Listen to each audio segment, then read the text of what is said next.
విమానాల ఆలస్యం పైన కేసులు వేయొచ్చు, వైద్యం సరిగా అందకున్నా బీమా ఇవ్వకున్నా తప్పే, వస్తు సేవలు రియల్టీ ఏ రంగంలో నష్టపోయినా మోసపోయినా ఫోరంను ఆశ్రయించవచ్చు, వినియోగదారుల కమిషన్ చైర్పర్సన్ జస్టిస్ రాధారాణి ప్రత్యేక ఇంటర్వ్యూ అంటూ చెప్తా ఉన్నారు. ఒకసారి చూడండి. మా ఉత్పత్తి వాడితే 3 నెలల్లో ఎత్తు పెరుగుతారు, మేము ఇచ్చిన ఆహారం తింటే నెలల వ్యవధిలో స్లిమ్ అవుతారు, సకల సౌకర్యాలతో నిర్మిస్తున్న మా అపార్ట్మెంట్లో ఫ్లాట్ కొంటే స్వర్గంలో ఉన్నట్టే అని వ్యాపార సంస్థలు తమ ఉత్పత్తుల విక్రయానికి ఈ తరహా వాణిజ్య ప్రకటనలు హోరెత్తిస్తుంటాయి. చాలా సందర్భాల్లో ఈ ప్రకటనలో చూపించిన దానికి వాస్తవానికి అసలు సంబంధమే లేకుండా ఉంటుంది. అయితే విమానాల ఆలస్యం వస్తే కూడా మనం కేసులు వేయచ్చట. కానీ అవన్నీ సాధ్యమా?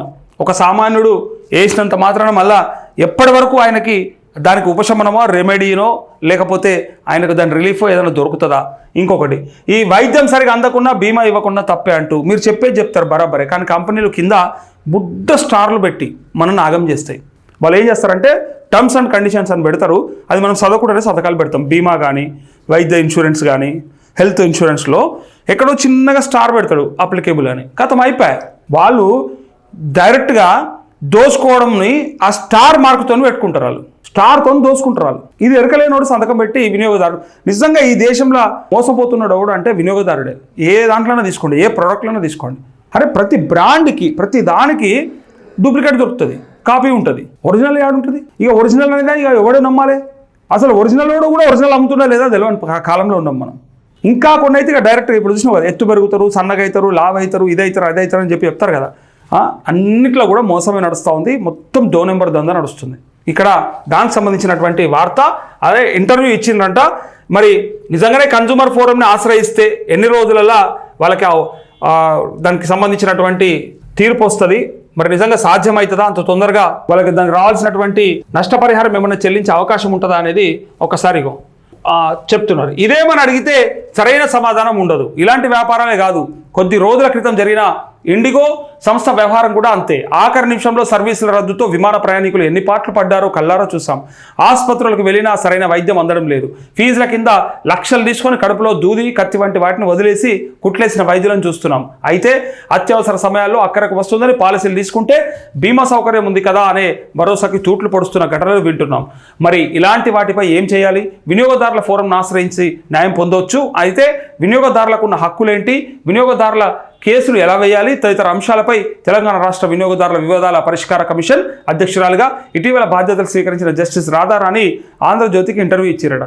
అయితే ఒకటి అదే ఎట్లా చేయొచ్చు ఏంది అనేది ఇవన్నీ చెప్పారు కదా. ఇక్కడ ఈ కమిషన్లో కేసులు వేయాలనుకునేవారు టోల్ ఫ్రీ ద్వారా ఫిర్యాదు చేసేవారు ఏ పద్ధతి అనుసరించాలి అనే క్వశ్చన్కి మాత్రం ఒక ఆన్సర్ రాసిరు. ఇక్కడ డెఫినెట్గా మీకు ఉపయోగపడుతుంది. చూడండి, ముందుగా టోల్ ఫ్రీ ద్వారా ఫిర్యాదులు చేసేవారికి కొన్ని సూచనలు చెప్తా. ఓ వినియోగదారుడు ఒక కంపెనీ ఉత్పత్తిని కొనుగోలు చేశాడు అనుకుందాం, దానిలో మోసం లేదంటే ప్రమాణాల్లో లోపం ఉందనుకుందాం.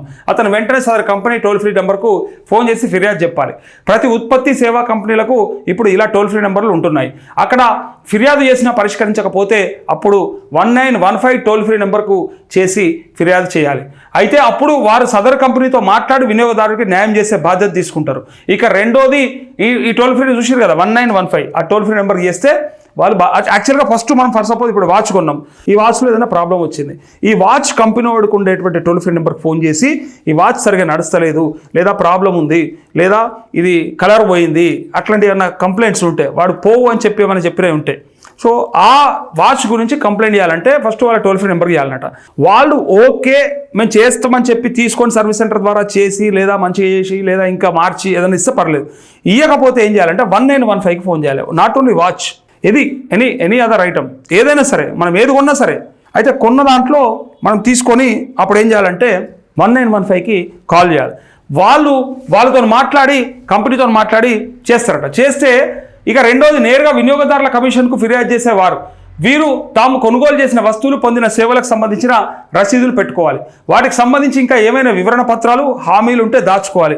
ఉదాహరణకు వారంటీ పత్రాలు అయితే సమర్పించాల్సిన ఆధారాలు ఎవిడెన్స్ యాక్ట్లో అంత పకడ్బందీగా ఉండాల్సిన అవసరం లేదు, కానీ ఆయా రసీదులు అవి ఎందుకు నష్టం కలిగించాయో తెలిసేవిగా ఉంటే చాలు అంటూ ఇక డైరెక్ట్గా కూడా మనం అప్లై చేసుకోవచ్చు అంట. కాకపోతే ఇక్కడ చూడరు, ఇక అసలు వాళ్ళకే పెద్ద సమస్య ఉంది.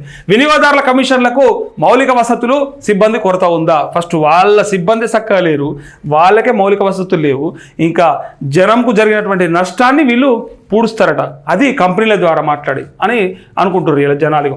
చట్ట ప్రకారం జిల్లా వినియోగదారుల కమిషన్లకు అధ్యక్షులుగా జిల్లా జడ్జీలుగా చేసిన వారిని నియమించాలి. అయితే ప్రస్తుతం ఒక్క జిల్లాలో కూడా అలాంటి వారు లేరు. అనుభవం ఉన్న న్యాయవాదులు, వినియోగదారుల కేసుల్లో పనిచేసిన అనుభవం ఉన్న స్వచ్ఛంద సంస్థల వారు అధ్యక్షులుగా ఉన్నారు.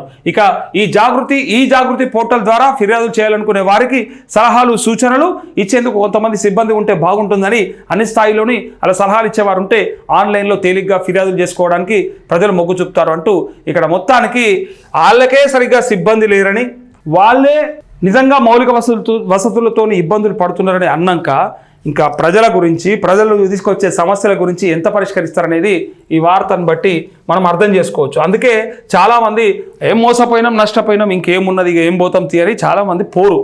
మంచి కార్లు కొన్నోళ్ళు కూడా, లక్షల రూపాయలు వెచ్చించి కార్లు కొన్నోళ్ళు కూడా అది ఏదన్నా లోపం వస్తే కంపెనీతో మాట్లాడతారు, వాడు సరిగ్గా చేస్తాడు, చేయకపోతే మళ్ళీ వాని వెనకనే వాడు తిరుగుతారు. కానీ కన్జ్యూమర్ ఫోరంలో కంప్లైంట్ ఇద్దామని కూడా పోరు. ఎందుకంటే ఇక అది ఎప్పుడు పెట్టాలి, ఎప్పుడు తిరగాలి, దాని వెనక ఎట్లా పోవాలి, దానికి ఏమైనా ఖర్చు అవుతుందా, తర్వాత మళ్ళీ ఇబ్బంది అవుతుందా అని అనుకుంటే ఇక అందులో ఇంటర్వ్యూ ఉంది. ఆ ఇంటర్వ్యూని మొత్తం కనుక చూసినట్టయితే మనకు అర్థమవుతుంది.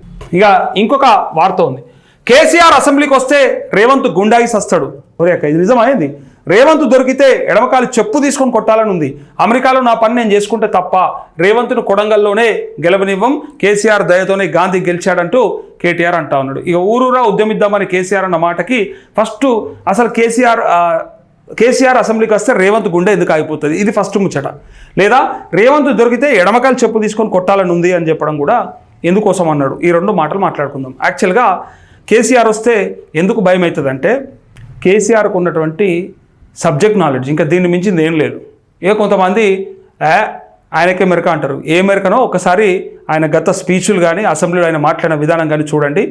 ఇక ఉత్తగానే మాట్లాడేటోళ్ళు మస్తుగా మాట్లాడతారు. ఏమున్నది, ఆయన దగ్గర డేటా ఉంటేనే మాట్లాడతాడు, లెక్కలు ఉంటేనే చెప్తాడు, లేకపోతే ఎందుకు మాట్లాడతాడు. ఏ పార్టీ నుంచైనా సరే ఆయనను మెచ్చుకున్నోళ్ళే ఉన్నారు. ఆయన సబ్జెక్ట్ని, ఆయన కమిట్మెంట్ని లేదా ఆయన ఉద్యమ విధానాన్ని యాక్సెప్ట్ చేసిన వాళ్ళే ఉన్నారు. అట్లాంటి పరిస్థితులలో ఇలా ఈయన పోతే ఏమవుతుంది అంటే, మెయిన్గా ఈయన అడిగిన ప్రశ్నల కాడ సమాధానం ఉండదు. కేసీఆర్ పోయి అడిగితే అసెంబ్లీలో వాళ్ళ దగ్గర సమాధానం ఉండదు.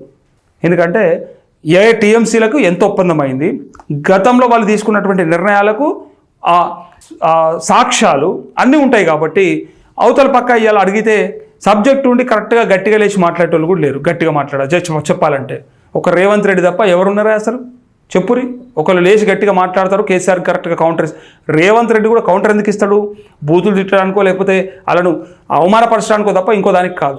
అందుకే కేసీఆర్ పోతే గుండాయి వస్తారు అన్నది అందుకోసమే. ఒకసారి పోయి మాట్లాడితే చూపిస్తాడు, అది కూడా చూపిస్తాడు. అదెందుకు తొందరపాటు, దాన్ని కూడా చూస్తారు. ఇంకోటి ఎడమకాలు చెప్పుతోని కొడతా అని చెప్పాడు. చెప్పుతోని కొడతా అంటాడు. ఎస్, ఒక తండ్రిని పట్టుకొని అట్లా అంటే ఏ కొడుకైనా అట్లనే రియాక్ట్ అవుతాడు. అద్దెలేకపోతే ఎట్లా? రాజకీయాల్లో ఉన్నారు కాక అన్నము అంటే దానికి కూడా ఒక లిమిట్ ఉంటుంది, పరిధి ఉంటుంది. రేపు పొద్దుగాల నిన్నంటే కూడా నీ కొడుకు లేడు కాబట్టి ఓకే, కొడుకుంటే లేదా మనమడైన రేపు పొద్దుగాల అదే మాట అంటాడు. ఒకవేళ నిన్ను కనుక అట్లా ఆ పదజాలంతో దూషిస్తే. సో అది అర్థం చేసుకోవాలి. అసలు నేను ఎట్లా మాట్లాడుతున్నా, ఇది ఎంతవరకు కరెక్టు, రాష్ట్రానికి ముఖ్యమంత్రిగా నా భాషకి ఇట్లుంటే మంచిదేనా, ఇట్లాంటివన్నీ కూడా ఆయన ఒకసారి ఆయనకైనా ఆత్మపరిశీలన చేసుకోవాలి. అప్పుడే అర్థమవుతుంది ఏం జరుగుతుంది అనేది.